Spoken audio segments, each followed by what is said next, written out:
dulo.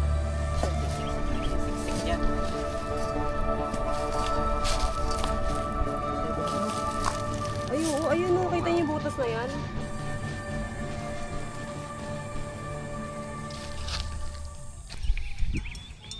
Matapos kang mailipat at maitama ang bahagi ng bakod na tumama sa puno ng malunggay, ay muli nang ikinabit ang cyclone wire upang maipagpatuloy ang pagbabakod. Ang cyclone wire na kilala rin bilang chain link fence ay unang naging popular noong huling bahagi ng ika-19 na siglo sa Europa. Naimbento ito bilang isang matibay ngunit mas matipid na alternatibo sa mga bakal na bakod, at kalaunan ay kumalat ang paggamit ito sa iba't ibang panig ng mundo dahil sa tibay, mahabang buhay at kakayahang protektahan ang malalawak na lupain ng hindi gaanong umaharang sa tanawin. Habang abala naman ang mga manggagawa sa pagkakabit ng cyclone wire, nagkaroon din ng pagkakataon para sa kaunting pahinga at kwentuhan. Sa gitna ng init at pagod ng trabaho, may mga nagbibiruan, may umaawit ng paborito nilang kanta at may mga kwento nagpapatawa sa buong grupo.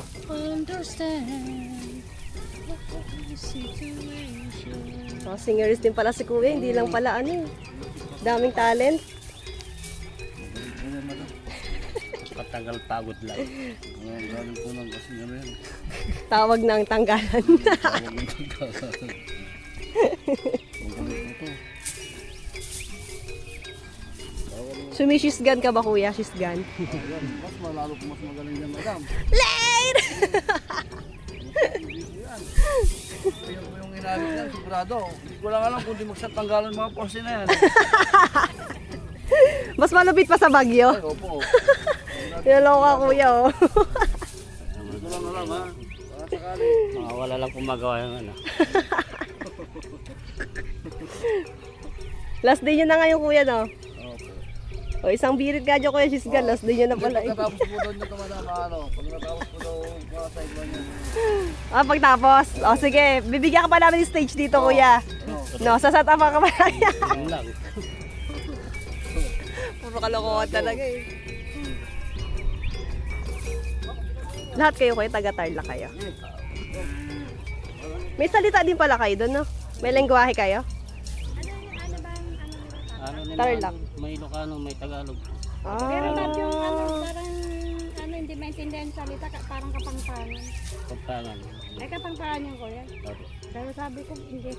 Mahirap intindihan yung salita ng kapangpangan. So yung salita ay Kapampangan kayo? Lahat? Pagtangan, Tagalog, Ilocano. Mahirap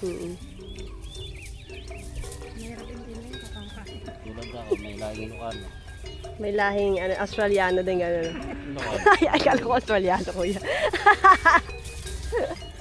Ang simpleng tawanan at kwentuhan ay nagsilbing pampalakas ng loob at panandali ang pahinga mula sa mabigat na gawain. Ano yung baba lang ko ilalagyan ng ano? Bye-bye. Hindi pati yata taas. 3 layer pa yan. 3 layers.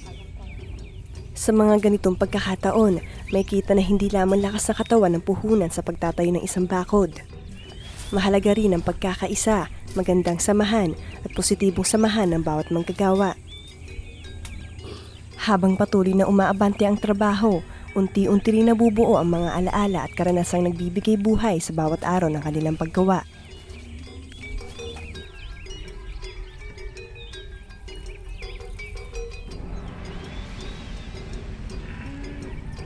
Okay, so nilalagyan na nila ng barbed wire body. 3 layers yung ilalagay nila.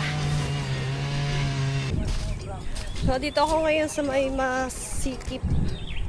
Dito ako ngayon sa makipot na daan. Yan. Medyo ingat lang kasi baka may ahas dito.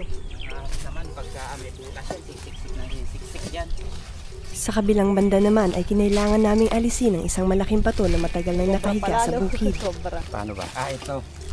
Kumatin natin dito. Kaki natin.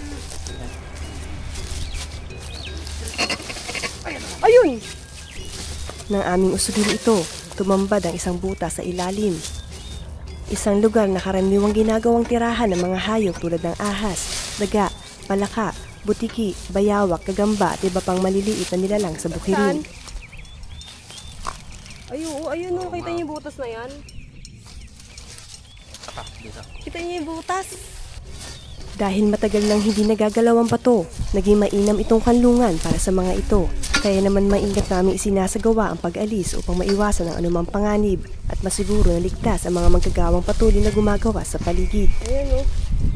Ang simpleng pag-usog sa isang bato ay nagpapaalala na maging sa ilalim ng lupa. May mga bahay na matagal nang nakikipagsalo sa kapaligiran ng bukid.